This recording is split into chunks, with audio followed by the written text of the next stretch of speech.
மணக்க மணக்க மட்டன் பிரியாணி குழையாமல் உதிரி உதிரியாக வீட்டில் இருக்க பொருளை வச்சே ரொம்ப ஈஸியாகவும் எளிமையான முறையில் டக்குன்னு செஞ்சு சாப்பிட்ற மாதிரி சூப்பரான ஒரு மட்டன் பிரியாணி செய்ய போகிறேன்.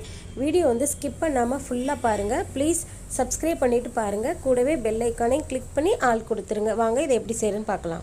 1/2 கிலோ அளவுக்கு வந்து மட்டன் பிரியாணி செய்கிறதுக்கு 50 கிராம் அளவுக்கு வந்து இஞ்சியை தோல் சீச்சிட்டு கழுவி எடுத்து வச்சுருக்கேன். 50 கிராம் பூண்டு இதை மிக்சி ஜாரில் போட்டு பேஸ்ட்டாக அரைச்சி எடுத்துக்கிட்டு வந்துட்டு அதுக்கப்புறம் நம்ம வந்து ஸ்டெப் பை ஸ்டெப்பாக நம்ம வந்து பிரியாணி செய்கிறதுக்கு ரெடி பண்ணலாம். மட்டன் பிரியாணி செய்கிறதுக்கு மட்டனை வந்து நம்ம குக்கரில் ஃபஸ்ட்டு நம்ம வேக வச்சுக்கலாம். இது ஒரு 3 விசில் விட்டு நம்ம வந்து வேக வச்சோம்னா சீக்கிரமே மட்டன் நல்லா வெந்து வந்துடும். இது வேக வைக்கையில் நம்ம வந்து 1 டேபிள் ஸ்பூன் அளவுக்கு வந்து இஞ்சி பூண்டு பேஸ்ட்டை வந்து சேர்த்து வேக வச்சிடலாம். 3 விசில் விட்டு வேக வைக்கணும். இதில் வந்து 2 டம்ளர் அளவுக்கு வந்து தண்ணியை ஊற்றி விசில் விடலாம்.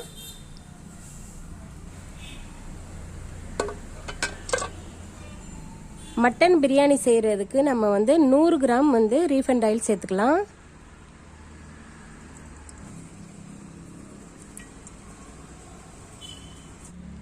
தாளிப்புக்கு வந்து 4 ஏலக்காய் சேர்த்துக்கிறேன். பிரியாணி எல்லாம் சேர்த்துக்கிறேன். எல்லாமே நல்லா பொரிஞ்சு வந்ததுக்கப்புறம் கட் பண்ணி வச்சிருக்கிற நீல வாக்கில் கட் பண்ணி வச்சிருக்க வெங்காயத்தை சேர்த்துக்கலாம்.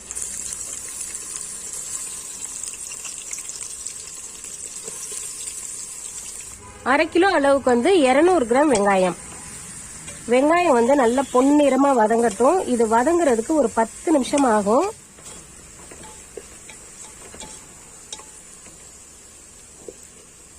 வெங்காயம் நல்ல பொன்னிறமான கலர்ல நல்லா வதங்கிருச்சு பாருங்க. வெங்காயம் இந்த மாதிரி தான் நல்லா வதங்கணும்.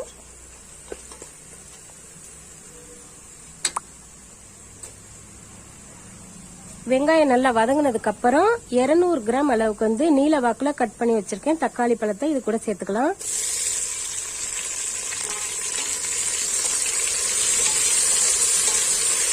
ஏழு பச்சை மிளகாய் சேர்த்துக்கிறேன். 1 கைப்பிடி அளவுக்கு வந்து மல்லித்தலை, அரை கைப்பிடி அளவுக்கு வந்து புதினா, ரெண்டையுமே நல்லா கழுவிட்டு பொடியா கட் பண்ணியிருக்கேன். அதையும் இப்போ இதில் சேர்த்துக்கலாம்.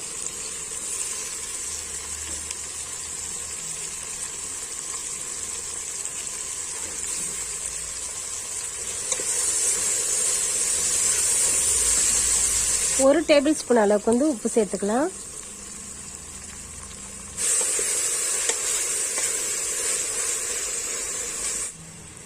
குக்கரில் வேக வச்சிருந்த மட்டன் பாருங்க நல்லா சாஃப்டாக வெந்துருச்சு. நமக்கு இந்த மாதிரி நம்ம வந்து ஃபர்ஸ்டே நம்ம வந்து குக்கரில் வேக வச்சு எடுத்துட்டோம்னா பிரியாணி கிண்டுறதுக்கு ரொம்ப ஈஸியாக இருக்கும். இப்போ நல்ல மட்டன்லாம் வெந்துருச்சு பாருங்க. வெங்காயம் தக்காளி எல்லாமே நல்லா வதங்கி வந்ததுக்கப்புறம் நம்ம வந்து வேக வச்சிருக்க மட்டனை சேர்த்துக்கலாம். இது கூட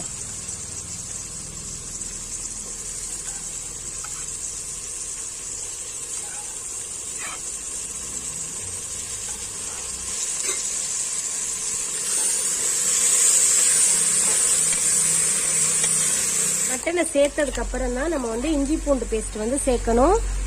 வெங்காயம் தக்காளி வதங்குற சமயத்துல நம்ம வந்து இஞ்சி பூண்டு பேஸ்ட் சேர்த்துட்டோம்னா டக்குன்னு போய் அடி பிடிச்சிக்கிறோம். அப்புறம் வெங்காயம் தக்காளி வதங்காம போயிடும். இந்த ஸ்டேஜ்ல தான் நம்ம வந்து இஞ்சி பூண்டு பேஸ்ட் வந்து சேர்க்கணும்.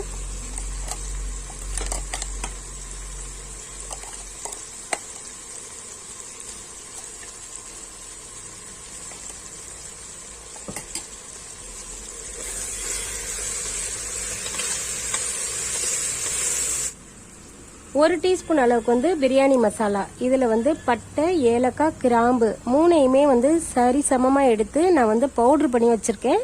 அதுல இருந்து 1 டீஸ்பூன் அளவுக்கு வந்து சேர்த்துக்கலாம். காரத்துக்கு வந்து 1 டீஸ்பூன் அளவுக்கு வந்து மிளகாத்தூள் சேர்த்துக்கலாம். 1 டீஸ்பூன் அளவுக்கு மல்லிப்பொடி சேர்த்துக்கலாம். இந்த உலக்கால 1 உலக்கு அரிசி அளந்து எடுத்திருந்தேன். அந்த உலக்குல 2 உலக்கு தண்ணி சேர்த்துக்கலாம். 1 உலக்கு அளவுக்கு வந்து தண்ணி சேர்த்துட்டேன். இது 2வது உலக்கு வந்து மட்டன் வேக வச்ச தண்ணியும் சேர்த்து மொத்தம் 2 உலக்கு தண்ணி சேர்த்துக்கலாம்.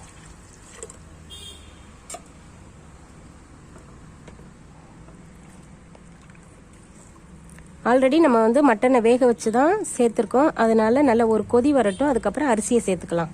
100 கிராம் அளவுக்கு வந்து தயிர் சேர்த்துக்கலாம்.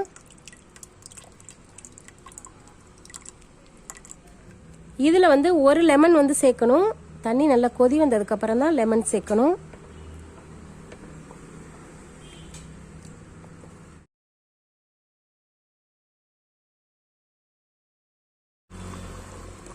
லெமன் ஜூஸை சேர்த்ததுமே நம்ம வந்து கழுவி ஊற வச்சு வச்சிருக்கிற அரிசியை சேர்த்துக்கலாம். நான் வந்து அரிசியை கழுவிட்டு ஒரு 15 நிமிஷமா ஊற வச்சு வச்சிருந்தேன். அதை தண்ணியை நல்லா வடிச்சிட்டு இப்போ சேர்த்துக்கலாம்.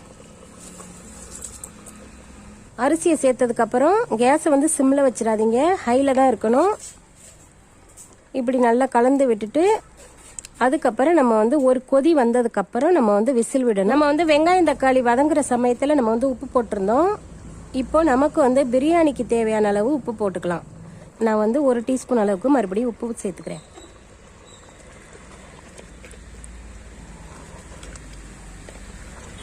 மட்டனை வந்து ஆல்ரெடி நம்ம வந்து வேக வச்சு வச்சுருந்தோம். ரைஸ் வேகிறதுக்கு மட்டும்தான் நமக்கு வந்து, அதனால் ஒரு விசில் விட்டால் போதும்.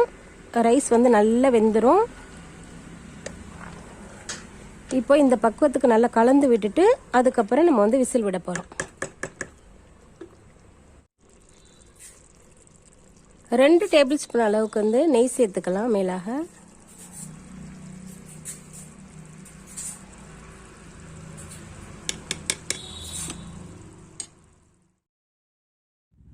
ஒரு விசில் விட்டு 5 நிமிஷம் போல் தம்மில் வச்சுட்டு அதுக்கப்புறம் நம்ம வந்து ஓப்பன் பண்ணி பார்க்கலாம் சோறு எப்படி வந்திருக்குன்ட்டு.